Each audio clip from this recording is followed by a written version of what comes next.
Hi, I'm Brittany, and I just had to come on here and rant.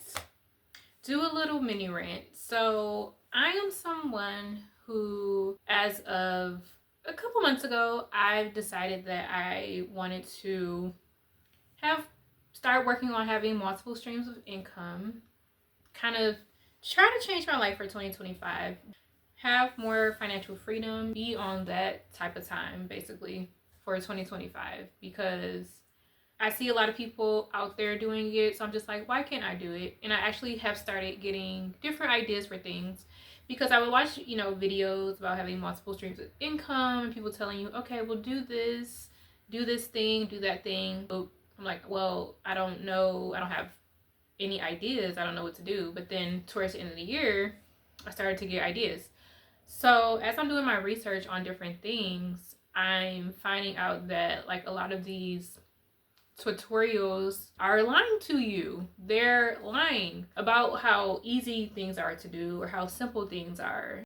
So before I continue, I did want to make the point to say that I am genuinely appreciative of the people who come on YouTube and make genuine tutorials who are really trying to help people. The people I am talking to are those who are being disingenuous, those who come on YouTube and make tutorials purposely leaving out obvious roadblocks that people will have, and then the people who make tutorials and they obviously did not use the service or really go with using the service. They're just trying to get clicks and views on those tutorials.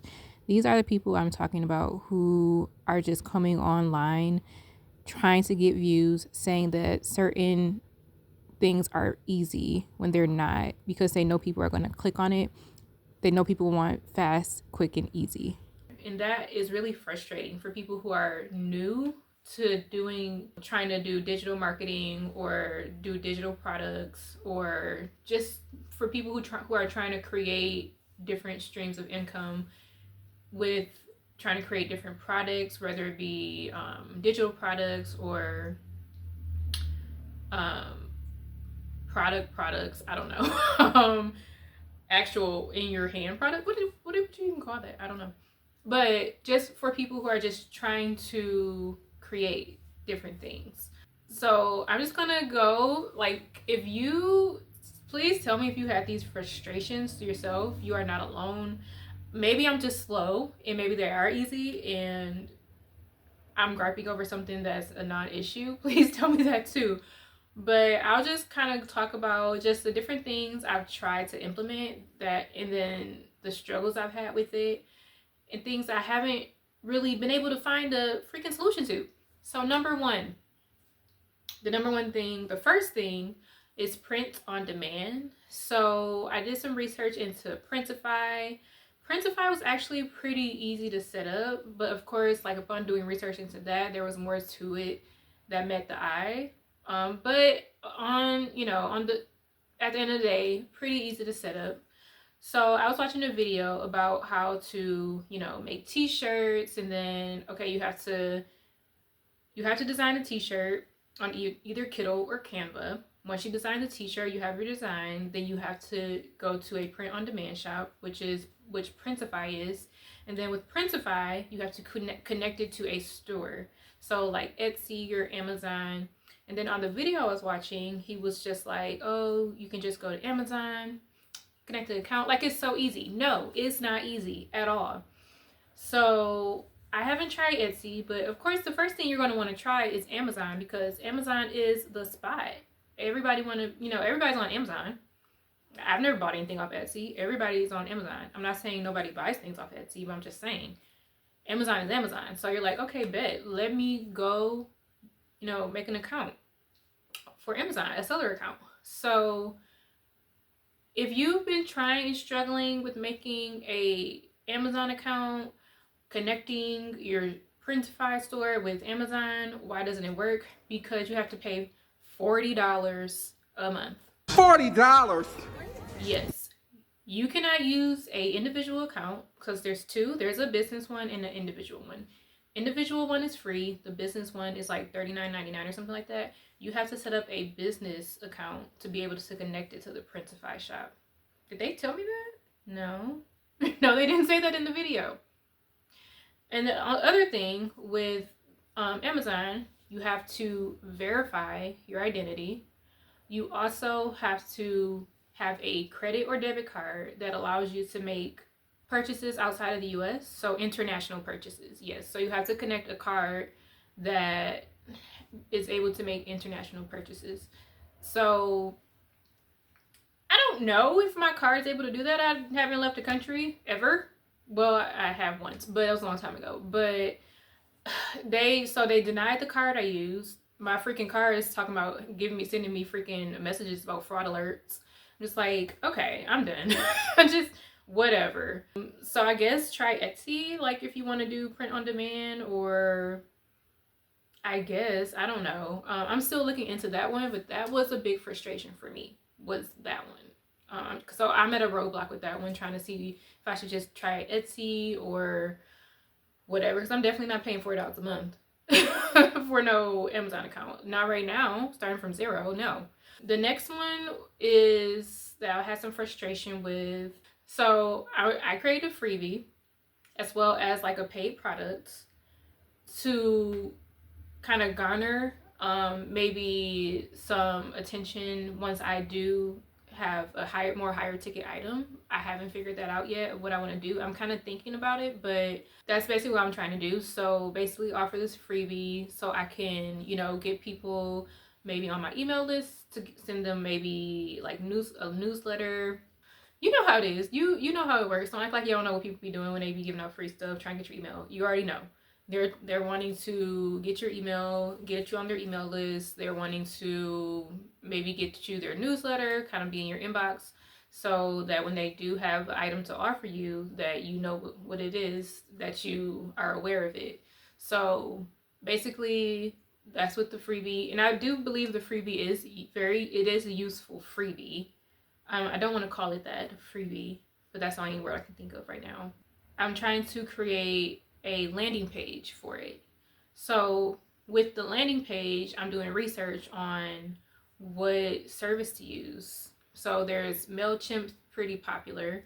I'll link a video that really went into a lot of detail and did a lot of research on which service is crap and which ones are good. So I'm so glad I didn't sign up for MailChimp, because you really have to like dig deep and go to the terms of service and really read what they're telling you it's about, because I know nothing about email lists, landing pages. I don't know what questions to ask. I don't know what to look for. So you really have to kind of go down the rabbit hole. So there's videos online that make it seem like it's just so easy, but it's not.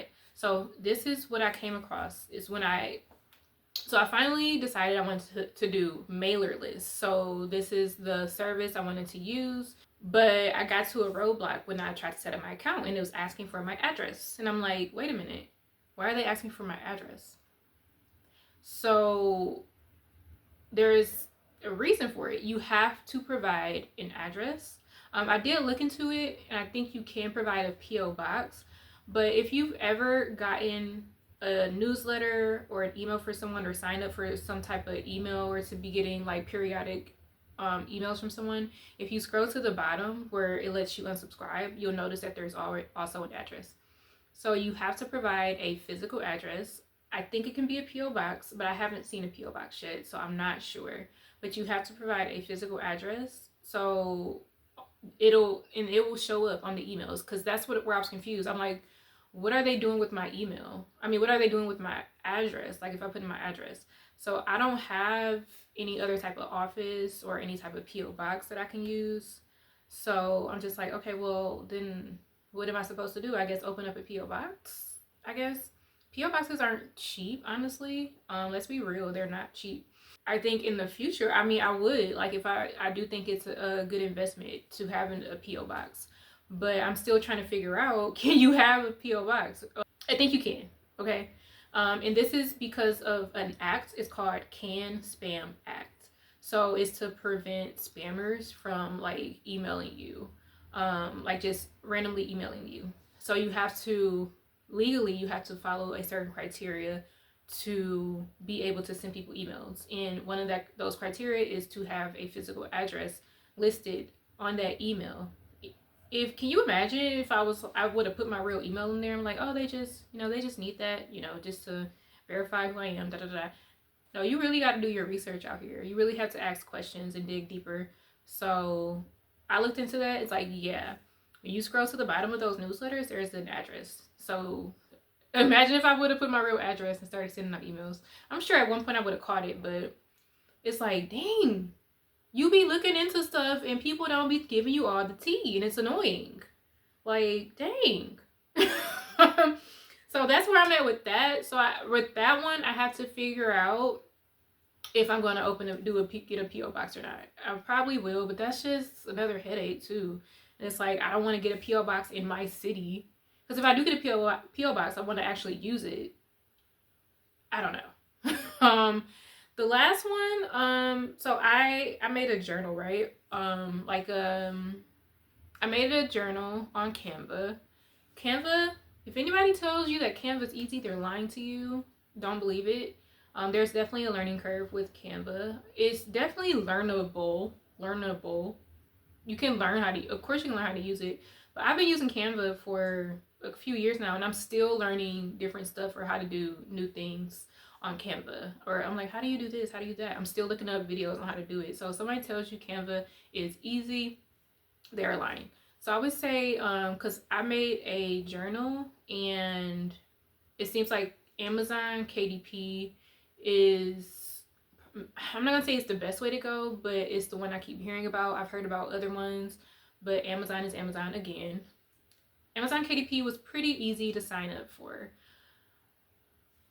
Doing the journal, there is definitely a learning curve to that as well. Doing the Canva journal, but at the end of the day, I would say that was the easiest process, was doing the Canva journal on Canva. The most difficult part with doing the journal was figuring out the margins. That's a whole nother beast.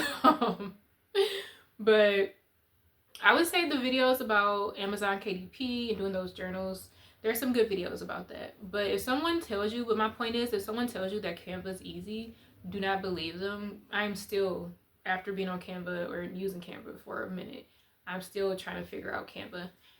But those, I just have to come out here and rant because I am tired of the BS on YouTube and on the tutorial videos. And don't get me started on people making these videos, how to make money and how to, it's so easy to do this and that. This is all you have to do is this. And it's people are out here just full of crap, and I'm over it. Okay, that's all I have.